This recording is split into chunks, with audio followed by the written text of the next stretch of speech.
পদ্মা সেতু জাজিরা প্রান্তে নদী শাসন কাজের উদ্বোধন করলেন প্রধানমন্ত্রী। বললেন, সেতু নিয়ে দুর্নীতির অভিযোগ ছিল ষড়যন্ত্রেরই অংশ।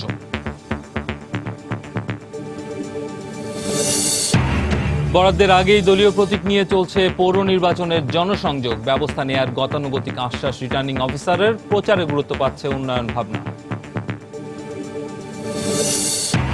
স্বাধীনতার পর জনশক্তি রপ্তানিতে কোটির মাইল ফলক স্পর্শ করতে যাচ্ছে বাংলাদেশ। জবাবদিহিতা নিশ্চিত হলেই আগামীর চ্যালেঞ্জ মোকাবেলা সম্ভব, মত বিশ্লেষকদের।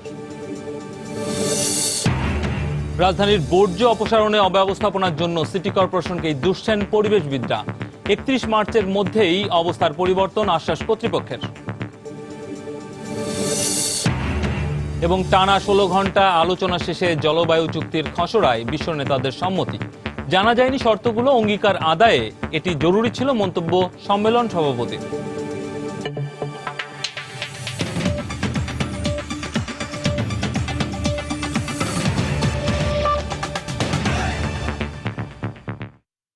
সময় সংবাদের সঙ্গে আছি আমি রামিম হাসান। পদ্মা সেতুর জাজিরা পয়েন্টে নদী শাসন কাজের ফলক উন্মোচন করেছেন প্রধানমন্ত্রী শেখ হাসিনা। সকালে 11:30টার দিকে তিনি এই ফলক উন্মোচন করেন। পরে সুধী সমাবেশে প্রধানমন্ত্রী শেখ হাসিনা বলেন, দেশি বিদেশি কোনো ষড়যন্ত্রই পদ্মা সেতুর নির্মাণ কাজ বন্ধ করতে পারেনি। তিনি বলেন, পদ্মা সেতু নিয়ে দুর্নীতির অভিযোগ তোলা ছিল এই সেতুর কাজ বন্ধের ষড়যন্ত্রেরই অংশ। তিনি দাবি করেন, এখন পর্যন্ত পদ্মা সেতু নিয়ে দুর্নীতির অভিযোগ কেউ প্রমাণ করতে পারেনি। এছাড়া সেতু নির্মাণে জমি দানকারীদের প্রতি কৃতজ্ঞতা জানান প্রধানমন্ত্রী। নদী শাসনের কাজ উদ্বোধন শেষে প্রধানমন্ত্রী পদ্মার মাওয়া পয়েন্টে যাওয়ার কথা রয়েছে। সেখানে মূল পদ্মা সেতুর পাইলিং নির্মাণ কাজের উদ্বোধন করবেন তিনি। এরপর বিকেলে এক জনসমাবেশে বক্তব্য রাখার কথা রয়েছে প্রধানমন্ত্রীর। পদ্মা সেতুর দক্ষিণ পারের মানুষ শুধু তাই নয়, আজকে আমাদের দেশের এই দক্ষিণ হাহাকার দেখেছি, কান্না দেখেছি, সংগ্রাম, স্বাধীনতার সংগ্রাম। এই সেতু নির্মাণের জন্য যারা নিজের ভিটামাটি দান করেছেন তাদের প্রতি জানাই আমার কৃতজ্ঞতা। প্রতিমণ্ডলী, আপনারা জানেন যে সেতুটা নির্মাণ করা একটা বিরাট চ্যালেঞ্জ ছিল। 2001 নির্বাচনে আমরা সরকারে আসতে পারিনি। বিএনপি জামাত জোট ক্ষমতা এসে এই সেতু নির্মাণের কাজ বন্ধ করে দেয়। আমরা 2008 নির্বাচনে সরকার গঠন করার পর যখন আবার উদ্যোগ নিলাম যে এই সেতু নির্মাণ আমাদের করতেই হবে, ওয়ার্ল্ড ব্যাংকের সঙ্গে চুক্তি হয়, তারা এগিয়ে আসে। হঠাৎ কোনো কারণ ছাড়াই তারা এখানে দুর্নীতির একটা অভিযোগ আনে। পদ্মার ব্যাপারে কোথায় কি দুর্নীতি হয়েছে সেটা আমি জানতে চাই। আমরা চিঠিও লিখলাম, কিন্তু আর কোনো উত্তর পাইনি। আজ পর্যন্ত তারা কিন্তু প্রমাণ করতে পারে নাই। ওয়ার্ল্ড ব্যাংকের যিনি সাবেক প্রেসিডেন্ট ছিলেন, বোর্ডের কোনো সিদ্ধান্ত ছাড়া একেবারে তার শেষ কর্মদিবসে পদ্মা সেতুর টাকা বন্ধ করে দেয়। আমি এটাকে চ্যালেঞ্জ হিসেবে নেই। আমি ঘোষণা দিই, আমরা আমাদের নিজেদের অর্থায়ন করব। বাংলাদেশের জনগণের কাছ থেকে অভূতপূর্ব সাড়া পেয়েছিলাম। অনেক সাধারণ মানুষ তারা অর্থ দিতে প্রস্তুত। এমনকি আপনারা শুনলে অবাক হবেন, অনেকে চেকও পাঠিয়েছে, যদিও সেগুলি আমরা নেইনি, অনার করিনি, রেখে দিয়েছি। কিন্তু অনেকে নিজের স্বতঃস্ফূর্তভাবে তারা অনেকেই অর্থ দিতে প্রস্তুত যে আমরা নিজেরাই করব। বাংলাদেশের মানুষের কাছ থেকে এই যে সাহস, সহযোগিতা, যে এই যে সাড়া আমি পেয়েছিলাম, সেটাই আমাকে শক্তি জুগিয়েছে, সাহস জুগিয়েছে। এবার পৌর নির্বাচনের খবর।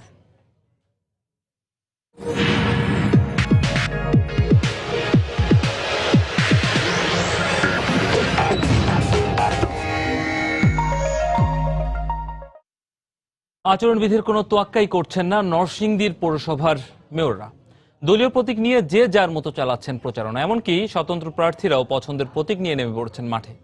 আর রিটার্নিং অফিসারের সেই গতানুগতিক কথা নেওয়া হচ্ছে ব্যবস্থা। রাশেদ লিমনের রিপোর্ট। প্রতীক বরাদ্দের দিন 14 ডিসেম্বর, অথচ 3 দিন আগেই স্বতন্ত্র মেয়র প্রার্থী প্রতীক নিয়ে নেমেছেন প্রচারণায়। একটু কৌতূহল নিয়ে জানতে চাইলে সরল জবাব। মোটামুটি এটা আমি নিশ্চিত যে আমি মোবাইল প্রতীকটা 14 তারিখে আনুষ্ঠানিকভাবে বরাদ্দ পাবো। যেহেতু দলীয় প্রতীক অন্যান্য প্রার্থীরা নৌকা দানের শেষে মিছিল করে, রাস্তায় নামলে আমি নেমে আসলে আমার উৎসাহী কর্মীরা অনেক সময় পিছন দিয়ে বা আশেপাশে মোবাইল প্রতীকটা করে তারা স্লোগান দেয়। পিছিয়ে নেই দলীয় প্রার্থীরাও। স্লোগান আর জনসংযোগের প্রধান হাতিয়ার প্রতীক, এমনকি তৈরি করা হয়েছে তোরণও। নির্বাচন আসলে একটা উৎসবমুখর পরিবেশ আমাদের দেশে তৈরি হয়, সেদিক থেকে জনগণ তাদের ইচ্ছা মতো অনেক কিছু বলে থাকে। আমরা তো একটা দল থেকে মনোনয়ন নিয়েছি, দলের মার্কা দানেশী, সেজন্য হয়তো বা জনগণের স্লোগানটা দিতেছে। আর আমরা কোনো আচরণবিধি ভঙ্গ হবে এমন কোনো কাজ আমরা করব না। আর রিটার্নিং অফিসারের মুখে সেই আশ্বাসের বাণী। এটা কিন্তু প্রার্থীদেরকে জানিয়ে দেওয়া হয়েছে, কিন্তু তারপরেও দু একজন প্রার্থী এই কাজটি করেছেন। তো আমাদের কাছে অভিযোগ পাওয়া মাত্রই কিন্তু আমরা নির্বাহী ম্যাজিস্ট্রেট পাঠিয়েছি এবং প্রাথমিকভাবে আমরা সব প্রার্থীকে সতর্ক করছি এবং এরপর থেকে আমরা জরিমানা শুরু করব। এ পৌরসভায় 6 জন মেয়র প্রার্থী, 44 জন সাধারণ কাউন্সিলর ও 13 জন লড়ছেন সংরক্ষিত নারী কাউন্সিলর পদে। রাশেদ লিমন, সময় সংবাদ, নরসিংদী। দর্শক, পৌর নির্বাচনের আরো খবর জানবো। এই মুহূর্তে মৌলভীবাজার পৌরসভায় আছেন রিপোর্টার আব্দুল আহাদ, চাঁপাইনবাবগঞ্জ পৌরসভায় আছেন সাইফুর রহমান রকি, আর বাগেরহাট পৌরসভায় আছেন তরিকুল ইসলাম। পৌর নির্বাচনের খবর জানতে আমরা প্রথমে চলে যাচ্ছি আহাদের কাছে। আহাদ। ধন্যবাদ রামিম। আপনি যেটা বলছিলেন যে আমি এখন যেখানে দাঁড়িয়ে আছি সিলেট বিভাগের একটি জেলা মৌলভীবাজারে। এই মৌলভীবাজারে আগামী 30 তারিখ নির্বাচন অনুষ্ঠিত হবে এবং আমি আজকে সকালে এই মৌলভীবাজারে এসেছি এবং এসে আমি যেটা দেখতে পাচ্ছি যে প্রার্থী যারা রয়েছেন তারা ভোটারদের দ্বারে দ্বারে যাচ্ছেন এবং তারা ভোট চাচ্ছেন।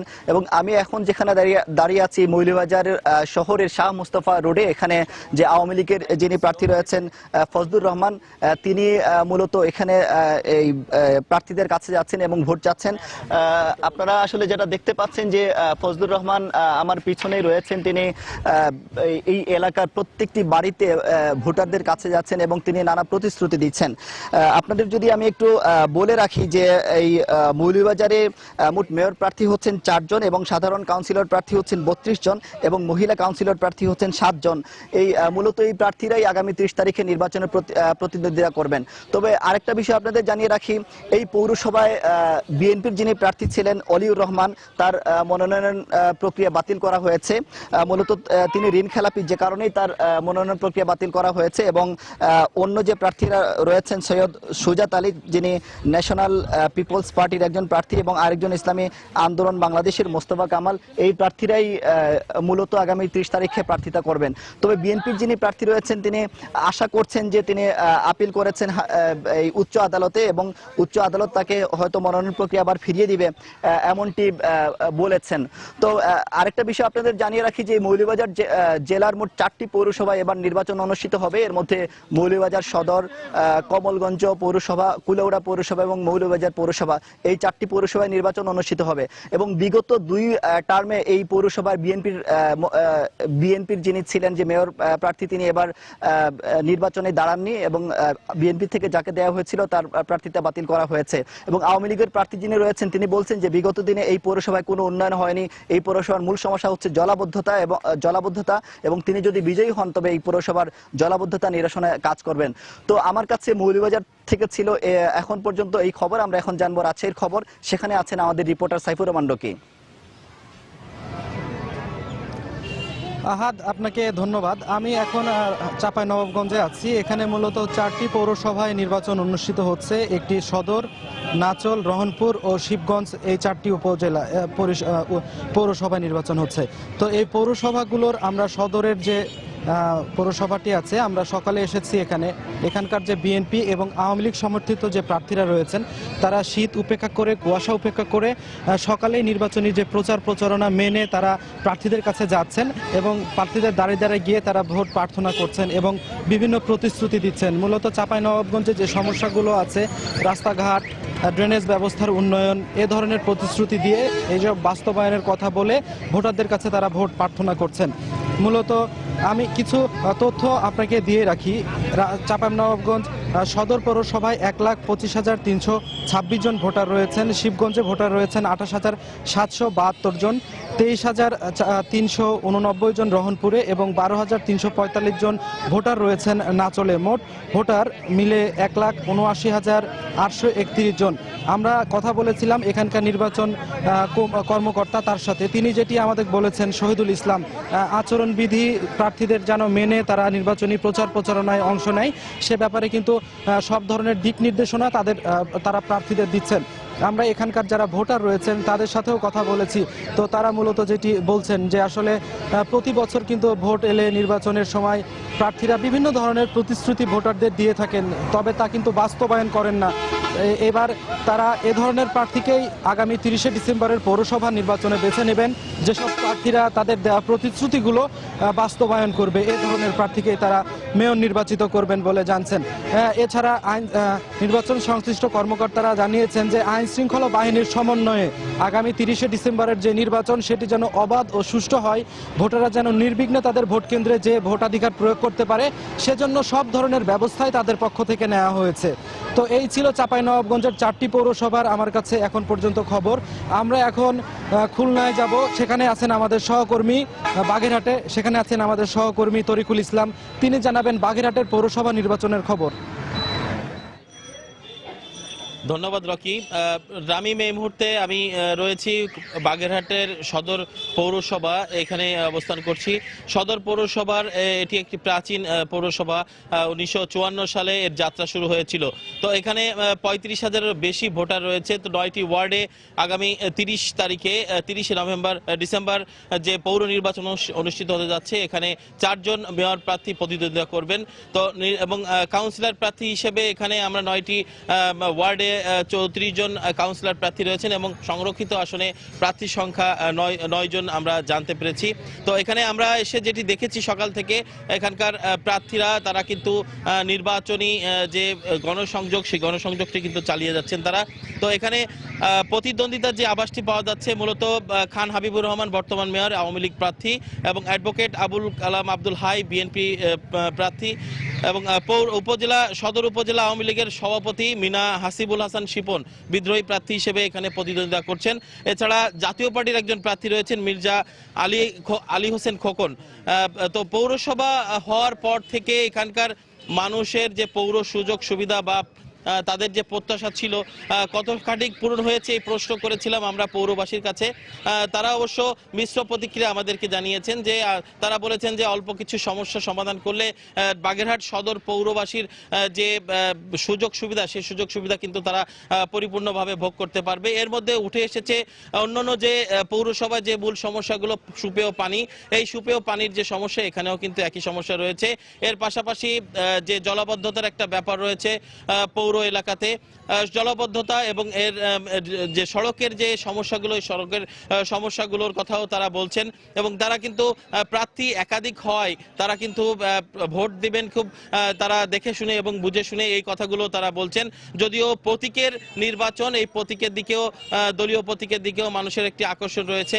এর বাইরে প্রার্থীরা কিন্তু তারা আচরণবিধি মেনে এবং শৃঙ্খলার সাথেই তারা কিন্তু জনসংযোগ চালিয়ে যাচ্ছেন। তো আমার কাছে এই ছিল রামিম, খুলনা বাগেরহাট পৌরসভা থেকে নির্বাচনী খবরের সর্বশেষ। দেশের বিভিন্ন পৌরসভা থেকে, অর্থাৎ আলাদা 3টি পৌরসভা থেকে আমাদের সহকর্মীরা জানাচ্ছিলেন পৌর নির্বাচনের প্রচারণার খবর, যেখানে রিপোর্টার আব্দুল আহাদ ছিলেন মৌলভীবাজার পৌরসভায়, চাঁপাইনবাবগঞ্জ থেকে জানাচ্ছিলেন সাইফুর রহমান রকি, আর বাগেরহাট থেকে জানাচ্ছিলেন তরিকুল ইসলাম। সময় সংবাদে আরো থাকছে। অ্যান্টিবায়োটিক প্রয়োগের 10 দিনের মধ্যে বাজারজাত করলে ব্রয়লার মুরগিতে থেকে যায় স্বাস্থ্য ঝুঁকি। নিরাপদ আমিষ পেতে খামারিদের প্রশিক্ষণ ও সচেতনতার পরামর্শ।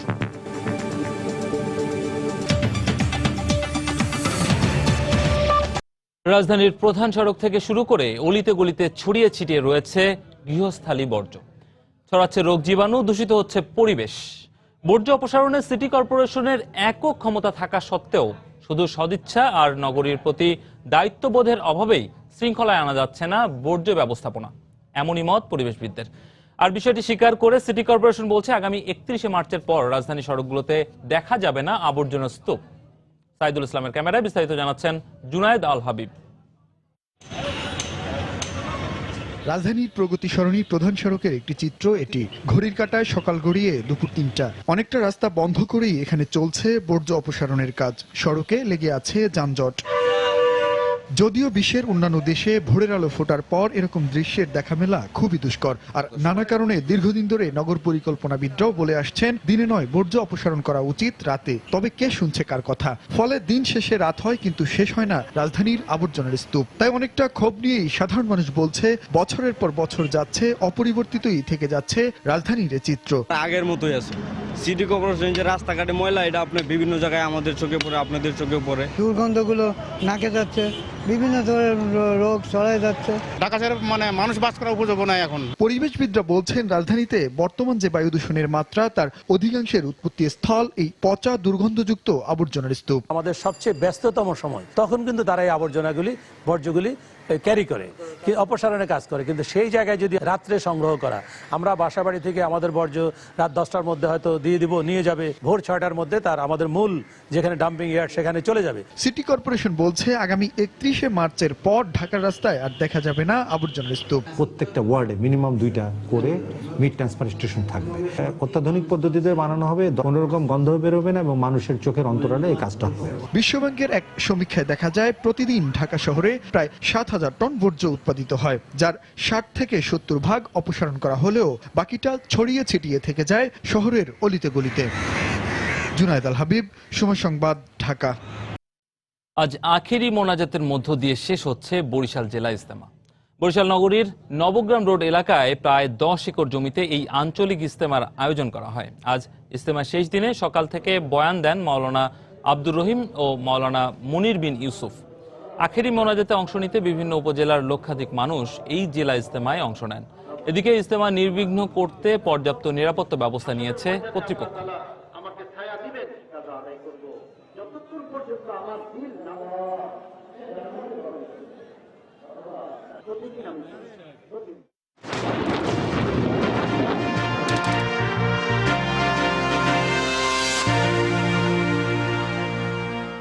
জনশক্তি রপ্তানিতে প্রায় 1 কোটির মাইল ফলক স্পর্শ করতে যাচ্ছে বাংলাদেশ। স্বাধীনতার 44 বছরে অভিবাসী বিষয়ক আলাদা মন্ত্রণালয়, রিক্রুটিং এজেন্সিগুলোর জন্য নীতিমালা, $1.5 বিলিয়ন রেমিটেন্স সহ এই খাতের সফলতা অনেক। তবে সমুদ্রপথে অবৈধভাবে বিদেশগামীদের বিপন্ন জীবন কিছুটা হলেও ম্লান করে দিয়েছে এই অর্জনকে। এ অবস্থায় এই খাতের অনিয়ম দূর করে জবাবদিহিতা নিশ্চিত করতে পারলেই আগামী দিনের চ্যালেঞ্জ মোকাবেলা করা সম্ভব হবে বলে মনে করেন বিশ্লেষকরা। সাজিদ রাজুর রিপোর্ট। একটু সুখের আশায় সমৃদ্ধির খোঁজে ঘর ছেড়ে বিদেশে পাড়ি জমান বাংলাদেশিরা। এদেরই শ্রমে ঘামে পাঠানো রেমিটেন্সের পরিমাণ বর্তমানে প্রায় $1.5 বিলিয়ন। 2 দশক আগেও যা ছিল $1,000 মিলিয়ন নিচে। স্বাধীনতার পর আরব বিশ্বে নির্মাণ শ্রমিক পাঠানোর মধ্য দিয়ে জনশক্তি রপ্তানির বিকাশ ঘটে বাংলাদেশে। 3,000 থেকে শুরু হয়ে সময়ের ব্যবধানে সে সংখ্যা এখন 90 লাখ ছাড়িয়েছে। মধ্যপ্রাচ্যের গণ্ডি পেরিয়ে বাংলাদেশের শ্রমিক যাচ্ছে দেশ মহাদেশে। এ খাতের বিকাশে হয়েছে আলাদা মন্ত্রণালয়, প্রতিষ্ঠা হয়েছে আলাদা ব্যাংক। তবে দক্ষ শ্রমিক পাঠানোর প্রতিযোগিতায় অন্য দেশগুলোর তুলনায় পিছিয়ে আছে বাংলাদেশ। বিশেষজ্ঞরা বলছেন দক্ষ জনশক্তি রপ্তানি নিশ্চিত করতে না পারলে বাজার হারাবে বাংলাদেশ। জনশক্তি রপ্তানিতে খরচ কমানো ও সুশাসন নিশ্চিত করাও চ্যালেঞ্জ বলে মনে করেন তারা। বাইরের দেশে এমপ্লয়াররা যখন আসে তখন আমরা যখন নেগোসিয়েশন টেবিলে যখন বসি তখন আমরা ওই আনস্কিল ভাবে প্রেজেন্ট করার কারণে কেন প্রথম নেগোসিয়েশন আমরা হারিয়ে ফেলি। বেতন, সুযোগ সুবিধা এগুলো আন্ডারমাইন হয়ে যাবে তখনই যদি আপনি আনস্কিল হিসাবে পরিচয় দেন। গুড গভর্নেন্স প্রতিষ্ঠা করা সেটা একটা বড় চ্যালেঞ্জ। বিদেশে দক্ষ জনশক্তির বড় চাহিদা, আমাদের অতিরিক্ত জনশক্তি রয়ে গেছে, কিন্তু সেটাকে আমরা ঠিক ভ্যালু অ্যাড করে পাঠানো সেটা খুব দরকার। প্রবাসী কল্যাণমন্ত্রী বলছেন শ্রমিকদের দক্ষতা নিশ্চিত করার বিষয়টিতেই দেয়া হচ্ছে সর্বোচ্চ গুরুত্ব। প্রতি উপজেলাতে একটা ট্রেনিং সেন্টার হবে এবং ওই ট্রেনিং সেন্টারের মাধ্যমে আমরা দক্ষ জনশক্তি রপ্তানি শুধু নয়, দেশের জন্য আমরা দক্ষ জনশক্তি গড়ে তুলব। মধ্যপ্রাচ্যে আরও লোক পাঠানো, অস্ট্রেলিয়াকে ওপেন করা, থাইল্যান্ডকে ওপেন করা, নতুন নতুন বাজার সৃষ্টি করে। শ্রমবাজারের বহুমুখিতা ও নারী শ্রমিকদের নিরাপত্তায় নেয়া সরকারের নানা পদক্ষেপের সুফল দেশ খুব শিগগিরই পাবে বলেও জানান মন্ত্রী। সাজিদ রাজু, সময় সংবাদ, ঢাকা। সময় সংবাদে আরও থাকছে, বিপিএল এর ফাইনাল নিশ্চিত করতে কোয়ালিফায়ারে মুখোমুখি হবে রংপুর ও কুমিল্লা। এলিমিনেটরে ঢাকা ডায়নামাইটস খেলবে বরিশাল বুলসের বিপক্ষে।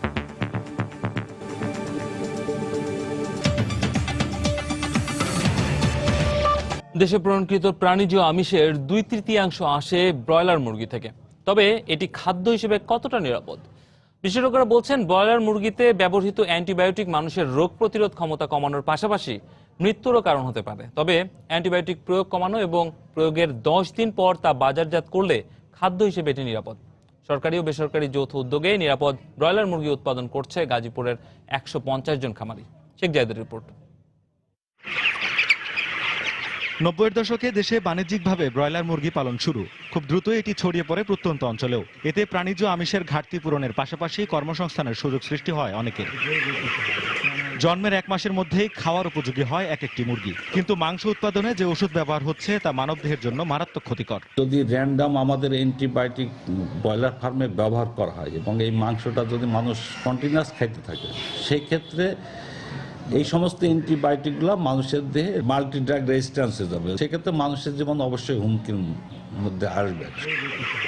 তবে সুখবর হচ্ছে এরই মধ্যে নিরাপদ এই আমিষ উৎপাদন করছেন গাজীপুরের শ্রীপুর উপজেলার কর্ণপুর গ্রামের 150 জন খামারি। এক্ষেত্রে খামারিদের প্রশিক্ষণ ও উপজেলা প্রাণী সম্পদ বিভাগকে সহযোগিতা করছে জাইকা ও বিপিএটিসির improving public service through total quality management IPS TQM প্রকল্প বাস্তবায়নে জাপানি ম্যানেজমেন্ট অ্যাপ্রোচ থিম কাইজেন। জনসেবার মান বৃদ্ধিকরণের লক্ষ্যে বিভিন্ন রকমের প্রজেক্ট নেওয়া হয়েছে। এটা হলো কাইজেন থিমের মাধ্যমে। যেহেতু এখানে বায়োসিকিউরিটি প্রচুর পরিমাণে ডেভেলপ করছি, সেই ক্ষেত্রে আমাদের এখানে রোগ বালাই অনেক কম হচ্ছে। যেহেতু আমাদের এখানে রোগ বালাই কম হচ্ছে, সেহেতু আমাদের এখানে খামারিদের মেডিসিন অনেক কম লাগছে। আগে 1000 মুরগির মধ্যে আমরা 5000 টাকা টিকাদান করতাম। এখন অ্যান্টিবায়োটিক দেই না, যদিও দেই তাইলে আপনার হার্বালের কিছু এনে দিতেছি। নিরাপদ খাদ্য উৎপাদনের স্বার্থে এই প্রকল্প আরো বড় পরিসরে দেশব্যাপী ছড়িয়ে দিতে উপজেলা প্রাণী সম্পদ বিভাগে জনবল বৃদ্ধি এবং খামারিদের সরকারি সহযোগিতা দেওয়ার দাবি সংশ্লিষ্টদের। শেখ জায়েদ, সময় সংবাদ, গাজীপুর। শীতকালীন ছাড়াও বিভিন্ন সবজি চাষে আদর্শ স্থান হয়ে উঠেছে রাজশাহীর পদ্মার চরগুলো। কৃষি কর্মকর্তারা বলছেন পলিমাটির উর্বরতা আর সহজে পানি পাওয়ায় ভালো ফলন পাচ্ছেন চাষিরা। তবে কৃষকের অভিযোগ স্থানীয়ভাবে বাজার না থাকায় লাভের মুখ দেখছেন না তারা। হাবিবুর রহমান পাপ্পুর তোলা ছবিতে রাকিবুল হাসানের প্রতিবেদন। রাজশাহী পদ্মা নদীর কোল ঘেঁষে চর মাঝারদিয়ার বিদিরপুর সহ 15টি চরের কৃষক চাষ করছেন বেগুন, পেঁপে, লাউ সহ নানা সবজি। অনুকূল আবহাওয়া, সেচ ও উর্বর জমির কারণে এ মৌসুমে সবজিতে ভরেছে কৃষকের ঝুড়ি। তাই বাজারজাত করতে প্রতিদিন ব্যস্ত সময় পার করছেন কৃষকেরা। কিন্তু দুর্গম এ পথে পণ্য পরিবহনের খরচ বেড়ে যাওয়ায় লাভ হচ্ছে না কৃষকের। রাস্তাও নাই, গাড়ি যায় টাকা মেলা টাকা লেগেছে। ওই পাহাড়ে নামাইতে হয়, লাই তুলতে হয়, আবার লাই থেকে আবার গাড়ি তুলতে হয়। আমরা ফসল ভালো উৎপাদন করি, কিন্তু আমরা ন্যায্য মূল্য পাই না। কৃষি কর্মকর্তারা বলছেন প্রাকৃতিক নানা সুবিধা থাকায় চরের অধিকাংশ জমিতে ভালো ফলন হচ্ছে। তবে এই সুবিধাকে কাজে লাগাতে সরকারি সহযোগিতা চেয়েছেন চরের জনপ্রতিনিধিরা। প্রতি বছরই চরে কিছু পলি পড়ে, পলিটা যথেষ্ট ফসল উৎপাদনের জন্য সহায়ক। এখানে গভীর নলকূপের কোনো প্রয়োজন হয় না। চাষিরা সহজে আপনার এই সমস্ত ফসল ফলাতে পারে। সরকারিভাবে কোনো বাজার করে দেওয়া যায় তাহলে চরের জন্য, কৃষকদের জন্য খুব উপকৃত হবে। আর স্থানীয় সংসদ সদস্য জানালেন বর্ডার হাট চালুর পাশাপাশি দ্রুত মেরামত করা হবে চরের অভ্যন্তরীণ রাস্তা। যে রাস্তাগুলো দিয়ে মানুষজন কৃষি পণ্য শহরে নিয়ে আসে, সেই রাস্তার আমি অতি জরুরিভাবে করার আপ্রাণ চেষ্টা করছি। মাঝারদিয়ারেও আমরা জায়গা ঠিক করেছি প্রায় 50 বিঘার মতো। সামনে বছরের মাঝামাঝির মধ্যেই এই হাট শুরু হয়ে যাবে। কৃষি বিভাগের তথ্য অনুযায়ী পদ্মার এই চরগুলোর মোট আয়তন 18,030 হেক্টর আর আবাদি জমির পরিমাণ 10,535 হেক্টর। রাকিবুল হাসান, সময় সংবাদ, রাজশাহী। প্রাকৃতিক দুর্যোগের হাত থেকে রক্ষায় উপকূলীয় জেলা পটুয়াখালীর বেশ কিছু এলাকায় বেড়িবাঁধ নির্মাণ করা হলেও সেগুলোর কাজের মান নিয়ে প্রশ্ন উঠেছে। নির্মাণের অল্প সময়ের মধ্যেই ভেঙে যাচ্ছে বাঁধগুলো। স্থানীয়দের অভিযোগ, বাঁধ নির্মাণের নামে পানি উন্নয়ন বোর্ডের যোগসাজশে ঠিকাদাররা নামমাত্র কাজ করে হাতিয়ে নিচ্ছে সরকারি অর্থ। তবে পানি উন্নয়ন বোর্ড বলছে স্থানীয়ভাবে সমস্যা সমাধানে বিভিন্ন ব্যবস্থা থাকলেও অনিয়মের সুযোগ নেই। মনির হোসেন বাদলের তথ্য ও সুজন দামের ছবি নিয়ে ডেস্ক রিপোর্ট। বন্যা ও জলোচ্ছ্বাস সহ নানা প্রাকৃতিক দুর্যোগের হাত থেকে রক্ষায় চলতি বছরের আগস্টে 90 লাখ টাকা ব্যয়ে আগুনমুখা নদীর তীরে পটুয়াখালীর কলাপাড়া উপজেলার লালুয়া চারিপাড়া থেকে পশুরবুনিয়া পর্যন্ত 3 কিলোমিটার বেড়িবাঁধ নির্মাণ করে পানি উন্নয়ন বোর্ড। তবে নির্মাণের 4 মাসের মধ্যেই বাঁধটির অধিকাংশ এলাকা ভেঙে গেছে। এতে দুর্নীতি সহ কাজের মান নিয়ে প্রশ্ন তুলেছেন এলাকাবাসী। একটা অফিসার আইলে 10,000 বাজিয়ে দেয়, জায়গা রাইতে গেল এই জায়গা, এই আমরা এই জায়গায় ভরে দেই। বাজেটটা যেভাবেই হয় কিন্তু মানসম্মত কাজ হইতেছে না। প্রতি বছরই ওই কোন রকম একটু দেয়, কিন্তু আবার ভাঙ্গে যায়, আমরা বর্ষার সিজনে আবার তলাই থাকি। যারা নেতা ফেতা আছে এরা এগুলোকে মিললে এই কোন রকম রাস্তা দিকে আছে। এদিকে ঠিকাদারদের দাবি টেন্ডার অনুযায়ী কাজ করা হয়েছে। যেভাবে নিয়ম ওই অনুযায়ী আমি কাজ করছি, বাকি যে অন্য যে 2 গ্রুপ ঠিকাদার আছে তারা কিভাবে কি করছে ওইটা আমি ভালো বলতে পারবো না। তবে কাজের মান খারাপ হওয়ার কথা স্বীকার করে পানি উন্নয়ন বোর্ডের কর্মকর্তা জানান অনিয়মের কোনো সুযোগ নেই। যেসব ঠিকাদার বাইরে থেকে আসছিল তাদের পক্ষে মাটিটা সংগ্রহ করা একটু অসুবিধা হয়েছে। আমাদের হলো একটা ইমার্জেন্সি টিম আছে, ওই টিম এসে কাজ যাচাই বাছাই করবে, তারা যেটা রিকমেন্ড করবে সেটাই বিল প্রদান করা হবে। আগুনমুখা নদীর তীর ঘেঁষা পটুয়াখালীর লালুয়া ইউনিয়নে 20,000 মানুষ বসবাস করেন। সময় সংবাদ, পটুয়াখালী। বাঙালি সংস্কৃতি আর মুক্তিযুদ্ধের চেতনায় ঐক্যের আহ্বানে আয়োজন করা হচ্ছে কণ্ঠশিল্পীদের সঙ্গে দর্শক শ্রোতার গলা মেলানো এক ব্যতিক্রমী অনুষ্ঠান। ঢাকা বিশ্ববিদ্যালয় ও ছায়ানটের উদ্যোগে এতে অংশ নেবেন 4,000 শিল্পী। সাম্প্রদায়িকতার ধুয়ো তুলে সম্প্রতি চলা হানাহানি ও বিভেদ থেকে বেরিয়ে আসতে মুক্তিযুদ্ধের চেতনাকে নতুন করে মানুষের সামনে তুলে ধরার প্রয়াসেই এই আয়োজন বলে জানিয়েছেন ছায়ানটের সভাপতি সানজিদা খাতুন। সুর আর ছন্দে জীবনের উল্লাস প্রকাশ, গান আর নাচের এ মহড়া দেশের গান নিয়ে, আর তাতে আছে বেদনা, দ্রোহ, মুক্তির আহ্বান। শুক্রবার সকালে রাজধানীর ধানমন্ডির ছায়ানট সংস্কৃতি ভবনের এ মহড়া এক বিশেষ প্রস্তুতির। দেশ ও মানবতার গান দিয়ে মানুষকে একত্র করার আহ্বান নিয়ে ঢাকা বিশ্ববিদ্যালয় ও ছায়ানট যৌথভাবে 16 ডিসেম্বর ঢাকা বিশ্ববিদ্যালয়ের শারীরিক শিক্ষা কেন্দ্র মাঠে প্রথমবারের মতো আয়োজন করতে যাচ্ছে দর্শক শ্রোতাদের গলা মেলানোর অনুষ্ঠানের, যেখানে শিল্পীরাই শুধু গাইবেন না, তাদের সাথে যোগ দেবেন সবাই। মহড়ার এক ফাঁকে সাংবাদিকদের সাথে কথা বলেন ছায়ানট সভাপতি সঞ্জিদা খাতুন। এ ওকে হত্যা করছে, নানা রকম সন্ত্রাসী কর্মকাণ্ড হচ্ছে, আমাদের দরকার এখন সাধারণ মানুষকে জাগাবার কিছু চেষ্টা করা। সাম্প্রদায়িকতার ধোঁয়া তুলে সম্প্রতি চলা হানাহানি ও বিভেদ থেকে বেরিয়ে আসতে সংস্কৃতি কর্মীরা আবারও বাঙালি সংস্কৃতি আর মুক্তিযুদ্ধের চেতনাকে নতুন করে মানুষের সামনে তুলে ধরবে বলে জানান তিনি। ছায়ানট হয়েছিল মানুষকে জাগাবার জন্য, মানুষের ভিতরে সংস্কৃতি বোধ প্রতিষ্ঠা করবার জন্য, মানুষের কাছে উপস্থিত হতে, যাতে সবাই নতুন করে 16 ডিসেম্বরের তাৎপর্যটা অনুভব করতে শেখে। আবার সংবাদ সম্মেলনে আরো জানানো হয়, পুরো অনুষ্ঠান জুড়ে থাকবে দেশাত্মবোধক গান, নাচ, আবৃত্তি। বোমা ছুড়ে। শাতিলা শারমিন, সময় সংবাদ, ঢাকা। এবার দেশের বাইরের খবর। অবশেষে জলবায়ু ইস্যুতে চুক্তির খসড়ার চূড়ান্ত অনুমোদন দিলেন বিশ্ব নেতারা। প্যারিস জলবায়ু সম্মেলনের বর্ধিত দিনে টানা 16 ঘন্টার আলোচনা শেষে এই চুক্তিতে সম্মতি দেওয়া হয়। চুক্তির শর্তগুলো নিয়ে বিস্তারিত জানানো না হলেও সম্মেলনের সভাপতি লরা ফ্যাবিউস স্বীকার করেছেন, সবার কাছে গ্রহণযোগ্য না হলেও অঙ্গীকার আদায়ে এই চুক্তি জরুরি ছিল। এদিকে পরিবেশ রক্ষায় ন্যায় বিচার প্রতিষ্ঠায় বিশ্ব নেতাদের প্রতি আহ্বান জানিয়েছেন ফরাসি পরিবেশবিদরা। সমঝোতায় পৌঁছাতে প্যারিস জলবায়ু সম্মেলনের মেয়াদও একদিন বেড়েছে, আর এতে ফলও মিলেছে। শনিবার জাতিসংঘের কনফারেন্স অব পার্টিস খ্যাত COP21 এর পর্দা নামার আগেই চূড়ান্ত অনুমোদন পেল জলবায়ু রক্ষায় গৃহীত চুক্তির খসড়া। একটি সার্থক চুক্তির আশায় গেল 30 নভেম্বর 1.5 শতাধিক দেশের অংশগ্রহণে শুরু হয় প্যারিস জলবায়ু সম্মেলন। টানা 13 দিনের আলোচনা পর্যালোচনার পর চুক্তি সয়ে বিশ্ব নেতাদের সম্মতি মিললেও এর শর্তগুলো নিয়ে বিস্তারিত জানানো হয়নি। তবে চুক্তি সয়ের সম্মতির খবর প্রচারের আগে সাংবাদিকদের এক প্রশ্নের উত্তরে সম্মেলনের সভাপতি লরা ফ্যাবিউস স্বীকার করেছিলেন, সম্ভাব্য চুক্তিতে ধনী দেশগুলোর শর্ত নিয়ে আপত্তি আছে পর্যবেক্ষকদের। জলবায়ু ইস্যুতে মতবিরোধগুলো কাটিয়ে ওঠার চেষ্টা করছি আমরা, তবে চুক্তিতে ধনী দেশগুলোর আরোপিত শর্তগুলো খুব সম্ভবত পর্যবেক্ষকদের মতামতের অনুকূলে থাকছে না। শুক্রবারই চুক্তি সই করতে নিজেদের নমনীয় হওয়ার কথা জানায় চীন। সম্মেলনে যোগ দেওয়া মার্কিন প্রতিনিধি দলের প্রধানের সঙ্গে এক বৈঠকের পর একথা জানান চীনের প্রতিনিধি দলের প্রধান শি জেনহুয়া।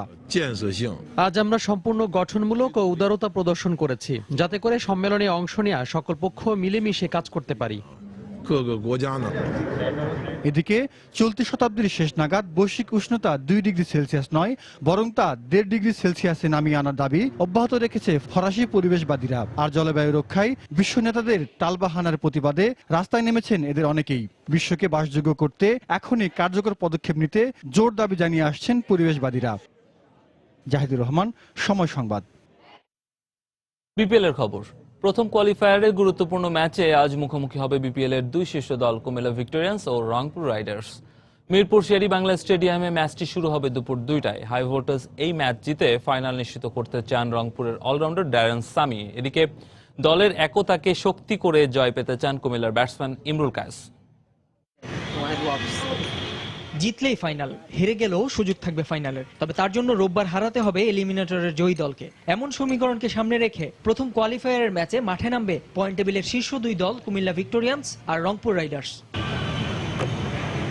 মহারণের আগে মিরপুরের একাডেমিতে অনুশীলনে ব্যস্ত সাকিবের রংপুর রাইডার্স। মাশরাফির কুমিল্লার বিপক্ষে মাঠে নামার আগে নিজেদের ঝালিয়ে নিচ্ছেন মিসবাহ সামি, থিসারা পেরেরা। পুরো আসরে দারুণ পারফর্ম করা কুমিল্লাকে বধ করতে বেশ বেগ পেতে হবে নিশ্চয়ই। তবে ক্যারিবিয়ান অলরাউন্ডার ড্যারেন সামি আত্মবিশ্বাসী নিজেদের শক্তির জায়গাগুলো নিয়ে। কুমিল্লা অবশ্যই শক্ত প্রতিপক্ষ, কিন্তু আমরা আমাদের শক্তি নিয়ে ভাবছি। গত ম্যাচে আমরা কুমিল্লাকে হারিয়েছিলাম, আমরা সেটা দিয়ে ফাইনাল নিশ্চিত করতে চাই। লিগ পর্বের 10 ম্যাচের 7টিতে জেতা রংপুরের পয়েন্ট 14। অথচ স্যামির মতে এখনো দল হিসেবে নিজেদের সেরাটা খেলতে পারেনি রংপুর। ব্যাটিংয়ে আরো উন্নতি করার জায়গা আছে, তবে দলের ভালো দিক হলো টিমওয়ার্ক। গুরুত্বপূর্ণ ম্যাচে সেই টিমওয়ার্কই হতে পারে কুমিল্লাকে ঘায়েল করার মূল অস্ত্র। আমরা দারুণভাবে আসর শুরু করেছিলাম, তবে আমার মনে হয় রংপুর টুর্নামেন্টে এখনো সেরাটা খেলতে পারেনি। আমাদের সামনে সুযোগ এসেছে ভালো কিছু করে দেখানোর, এবং আমরা সেটা করতে চাই। তবে মাঠে নামার আগের দিন বিশ্রামে ছিল কুমিল্লা ভিক্টোরিয়ান্স। ফাইনালে ওঠার লড়াইয়ে প্রতিপক্ষ রংপুরকে ছেড়ে কথা বলবে না মাশরাফির দলও। অবশ্যই কুমিল্লা ভিক্টোরিয়ান্স খুব ভালো ক্রিকেট খেলছে এবং ওভারঅল তার লাস্ট আমরা এই পজিশনে আসছি। ইনশাআল্লাহ যদি আমরা ভালো ক্রিকেট খেলতে পারি আমরা ফাইনালে যেতে পারবো। নাসির সুলতান, সময় সংবাদ, ঢাকা। এদিকে বরিশাল বুলস ও ঢাকা ডায়নামাইটস খেলবে বিপিএল এর এলিমিনেটর। বিজয়ী দলের জন্য ফাইনালে খেলার সুযোগ থাকলেও হেরে গেলেই আসর থেকে বিদায় নিতে হবে, তাই দু দলের কাছেই গুরুত্বপূর্ণ এই ম্যাচটি। ঢাকার বিপক্ষে লিগ পর্বের জয়ের ধারাবাহিকতা ধরে রাখতে চায় বরিশাল, তবে ঢাকার স্পিনার মোশাররফ রুবেলের বিশ্বাস এলিমিনেটরে জয় পাবে তার দলই। আজ সন্ধ্যা 6:30টায় শুরু হবে দু দলের এই ম্যাচ। কুমিল্লা ভিক্টোরিয়ান্স ও রংপুর রাইডার্সের মতো সমান 14 পয়েন্ট থাকলেও রান রেটে পিছিয়ে থাকায় বরিশালকে খেলতে হচ্ছে এলিমিনেটরে, যেখানে তাদের প্রতিপক্ষ ঢাকা ডায়নামাইটস। যে দলটির বিপক্ষে লিগ পর্বের দুবারের দেখাতে জয় পেয়েছে বরিশাল, এলিমিনেটরে মাঠে নামার আগে যা নিশ্চয়ই বাড়তি আত্মবিশ্বাস দিবে মাহমুদুল্লাহ রিয়াদের দলকে। বরিশালের শেষ ম্যাচে বিশ্রামে থাকলেও এলিমিনেটরে ফিরবেন দুই ক্যারিবিয়ান তারকা ক্রিস গেইল ও কেভান কুপার। ঢাকার বিপক্ষে সেঞ্চুরি পাওয়া এভেন লুইস আবারও ব্যাটে ঝড় তোলার অপেক্ষায়, তাই নির্ভর বরিশাল ম্যাচের আগের দিন অনুশীলন করেনি। আর গেইলের মতো অভিজ্ঞ ক্রিকেটার দলে থাকায় ফাইনালের লক্ষ্য পূরণের ব্যাপারেও আত্মবিশ্বাসী বরিশালের অধিনায়ক মাহমুদুল্লাহ রিয়াদ। যেটা আমাদের লক্ষ্য, আমরা যদি আমাদের লক্ষ্যটা অ্যাচিভ করতে পারি তো ইনশাল্লাহ আরও খুশি হব। আমরা সবাই জানি যে উনি কত বড় মাপের প্লেয়ার এবং একই সঙ্গে উনি খুবই ভালো একজন মানুষ। ওনার সাথে আমরা খেলতে পেরে আমাদের খুব ভালো লাগছে এবং আমরা অনেক কিছু জানতে পারছি। অনেক সময় অনেক ধরনের মেসেজ উনি আমাদেরকে শেয়ার করেন, তো এই জিনিসগুলো খুবই ভালো, আমাদের একটা লার্নিং কার্ভ। অন্যদিকে এক ঝাঁক তারকা নিয়েও লিগ পর্বে কিছুটা ধুঁকতে হয়েছে কুমার সাঙ্গাকারা ঢাকাকে। 10 ম্যাচে 4 জয়ে কোনো মতে তারা পেয়েছে এলিমিনেটরের টিকিট। প্রতি ম্যাচে প্রায় নতুন ওপেনিং জুটি নিয়ে মাঠে নেমেছে ঢাকা ডায়নামাইটস। লিগ পর্ব শেষ হলেও এখনো দলের কম্বিনেশন নিয়ে সমস্যা আছে কিনা তা নিয়ে উঠতে পারে প্রশ্ন, কিন্তু এই ম্যাচ হারলেই তো বিদায় নিতে হবে। এটা তো মাস্ট উইন গেম, আমাদেরকে জিততেই হবে, তো আমাদের ওইভাবেই সব প্রিপারেশন নেওয়া হচ্ছে। তো ইনশাল্লাহ আমরা ওই ম্যাচটা জিতে এলিমিনেটর 2-তে যাব, তারপর ফাইনাল এভাবে স্টেপ বাই স্টেপ হবে। ম্যাচের আগের দিন অনুশীলন করেনি কুমার সাঙ্গাকারার দল। লিগ পর্বের শেষ ম্যাচে ঢাকার সাঙ্গা মুস্তাফিজ বিশ্রামে থাকলেও ফিরবেন এলিমিনেটরে, যা দর্শকদেরও সুযোগ করে দেবে গেইল মুস্তাফিজের প্রথম দ্বৈরথ দেখার। সাজিদ মুস্তাহিদ, সময় সংবাদ, ঢাকা। এ পর্যায়ে শীর্ষ সংবাদ জানিয়ে দিচ্ছি আরেকবার।